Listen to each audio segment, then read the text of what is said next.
From PBS NewsHour, Student Reporting Labs, and WETA.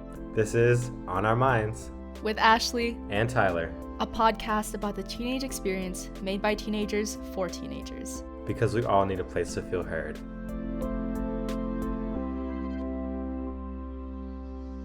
Hi Tyler, how are you? Hey Ashely, I'm doing good. How are you doing? I am doing good, but I'm a little stressed out. I'm in my IB diploma program at my school, and so I'm just finishing up doing one of my internal assessments. I'm editing my environmental science one right now. The topic's really interesting, but it is a lot of writing. What about you? Senioritis. That's what I'm working on right now. That's real. Ready to graduate, but that sounds like a lot of work. I'm not even gonna lie. At least for me, and I'm sure for so many others. I'm balancing a lot of different things right now, and it's sometimes very hard to make sure that I'm getting everything done. And I do think that sometimes it's very easy to neglect one thing when you're so focused on another thing. Yeah, time management is actually a really big thing for me. I'm on TikTok so much, and then I'm like, oh, I probably need to be doing some homework. That's actually what we're going to be talking about today in our episode about time management. So for our first segment, we're going to hear from Maria and Sanzeda in Michigan, who interview people at their school about their time management struggles.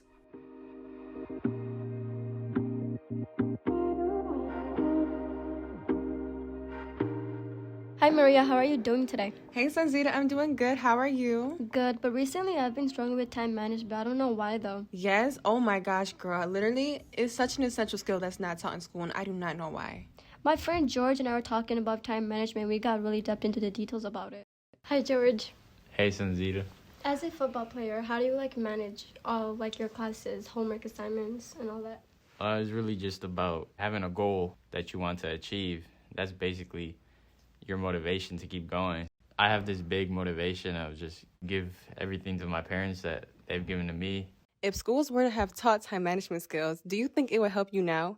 As a student athlete, I think that if we were taught it, we wouldn't be as drained and stressed. And I think that's why a lot of student athletes fail classes, because time management, they don't know how to.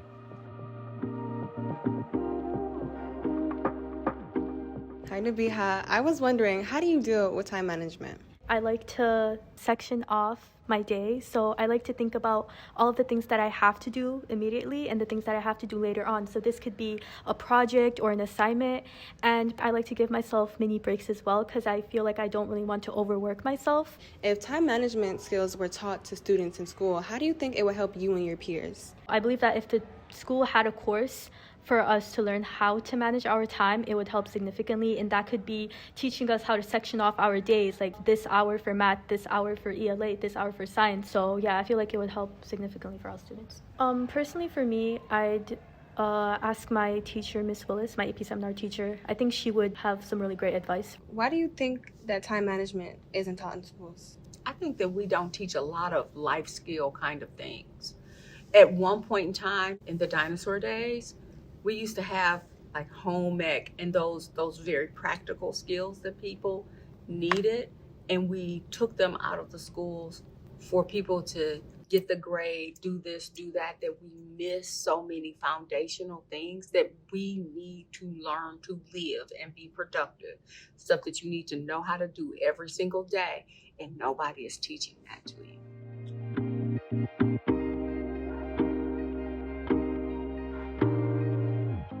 The more I think about it, I'm yeah, that's something that really should be taught more in schools. Did you have anything like that in school, Tyler?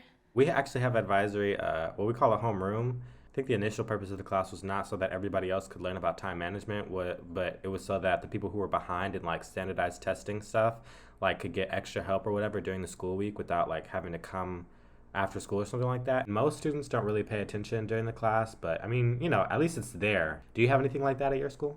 All I can really think about is in middle school when we had guidance programs where older students guided younger students. I don't know if any teacher has ever really sat me down and been this is what you have to do to get good time management skills.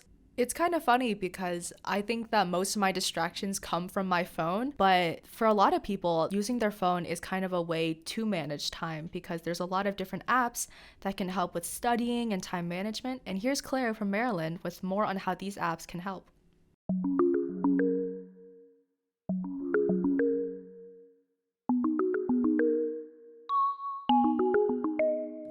These days, technology has integrated itself into our study routines.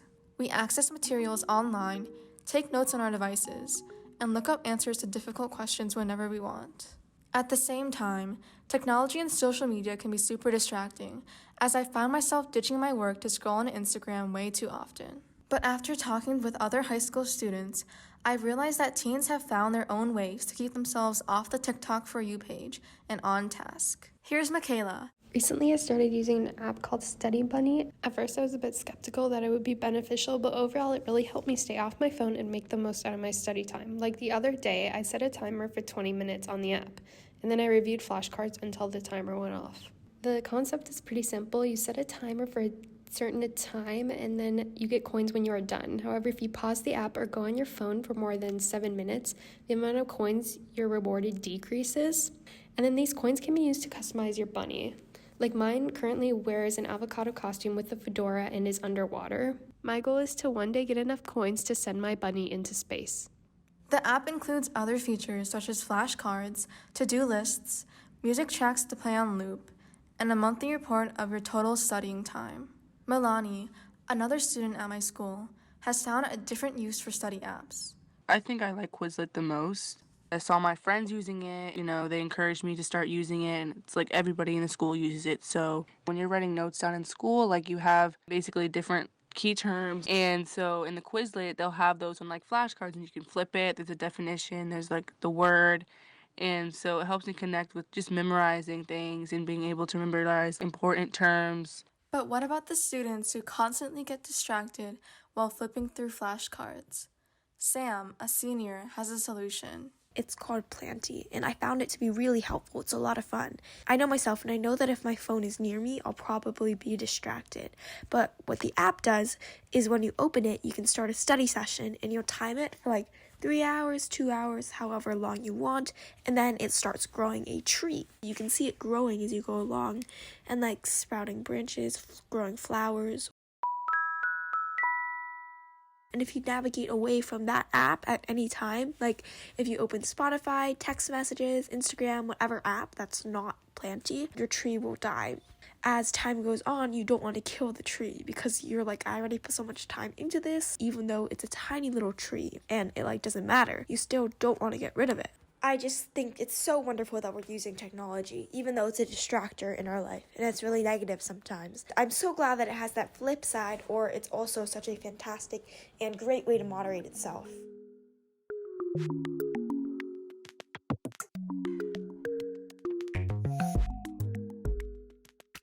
I personally have never heard of Study Bunny or Planty, but I use the screen time feature on the iPhone, and that kind of helps me manage my time in certain apps like TikTok. There's this one thing that my mom has always said to me, and she says it in Mandarin, and it's 要学就好好学,要玩就好好玩.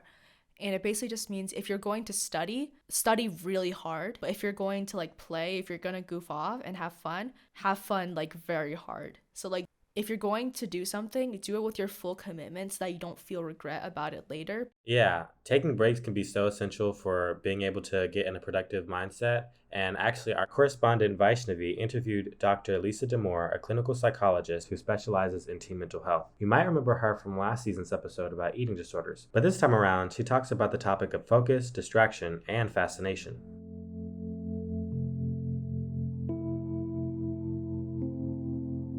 Hi, Dr. Damour. My name is Vaishnavi, and I'm a high school student who's passionate about mental health awareness. So thanks for talking with me today. I am so glad to be here with you. For so many teens, every day can feel busy and stressful with so many commitments, tasks, and expectations piling up. You have your own podcast called Ask Lisa, and I was listening to it the other day.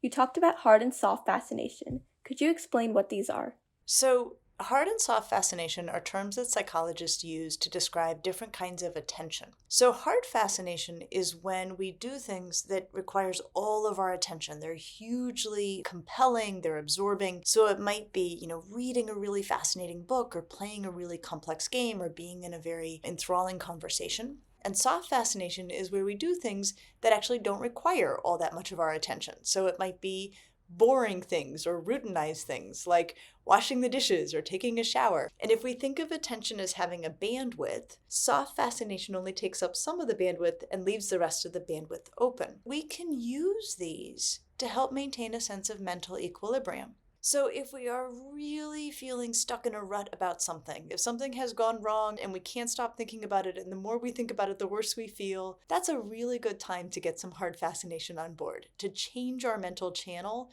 by doing something really absorbing, just taking our minds off of it for a little while.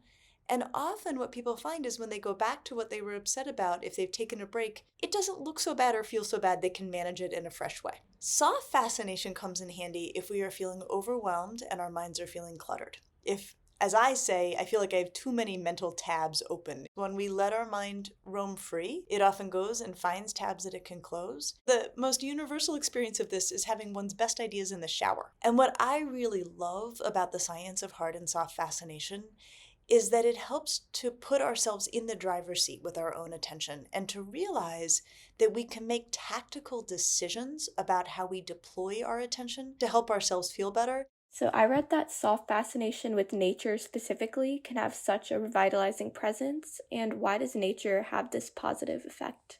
So one answer to that is we don't really know. And it's kind of remarkable, really. There's something about being out in nature that helps us, I think, recenter, get a sense of perspective. I had an experience a couple of weeks ago where I was in the worst mood ever, and I don't even know what it was that had gotten me so cranky. And I got my husband and my 12-year-old daughter, and I was like, we're going for a walk. And we went out on a hike in the snow, and within 5 to 10 minutes, I was like, I don't even know what it was that I was so upset about. Nature is an enormously mathematical and patterned environment. There is some research showing that being in the presence of those soothing patterns, those repeating patterns, the shapes and the smells of nature is part of what makes them so soothing to the human mind. And in a culture where there's such an emphasis on achievement, productivity, and success, why is taking breaks so important? You want to think of all of that work as weights in a gym, right? We've taken you to the intellectual gym and we're giving you a really hard workout. That is stressful, that is demanding, it leaves you very tired. That is also how you grow. That is also how you gain capacity. But like any good weightlifter knows, strength training is a two-part process. It's what you do in the gym, and then it's also taking time out of the gym to rest and restore and recover. So in order to be productive, teenagers actually need times out of the intellectual gym to let all of that strength consolidate. I think the best thing we can do is to stop calling those like breaks or downtime or being lazy or taking time away, that is actually tactical restoration. So sometimes it's easy to get sucked into a particularly immersing activity like watching Netflix or looking at Instagram. I know personally I've definitely fallen down that rabbit hole a lot of times. And sometimes it's the point where it's like hours later and tasks that need to get done aren't getting done at all. So how can we avoid this, especially with particularly addicting activities like binge watching TV or scrolling through social media? So one thing I think can help make shorter intervals of binge watching and social media more satisfying is to not feel guilty about them. To think to yourself, I have had a very difficult period of work. I am going to restore myself here. I'm going to feel good about it, and then I'm going to go back to work. Feeling bad about it is going to undermine how useful it is to you. The other thing I would say is set a timer. One of the things I do when I have a lot of work to do and I am struggling with motivation is I set a 20-minute timer for a period of work, and I work really hard for that 20 minutes, and then I set a 5-minute timer to do whatever I want. The last thing I will say, and I know you all know this, but this is so important, those algorithms are really manipulative. Social media is designed to do one thing and one thing only, which is to keep an iron grip on your attention. But one thing that can make it easier to step away is to remember you're being manipulated. Adults are using your attention to make money. And I think sometimes a little healthy cynicism can make it easier to walk away from those things. Thank you so much for talking to me. Thank you for having me.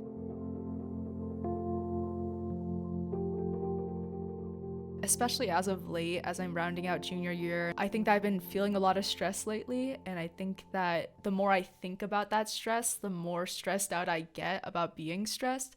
And so I think that it can be very reassuring to be reminded that stress is kind of just a part of the growing process. I also like the theory of hard and soft fascination. And I think that it's cool to remember that, our brains are so complex and they work in so many different ways. It's important to try your best, do your best, push yourself, but also remember that you're not going to get better if you're constantly being hard on yourself. Absolutely. And I think that furthermore, there's often just a lot of things that you can't necessarily control that might affect how you have to manage your time and how you have to do your schoolwork in a specific way. And one of those factors might be if you're in the foster care system. And so our next episode actually explores that as we talk about foster care and adoption and how that affects teenage mental health.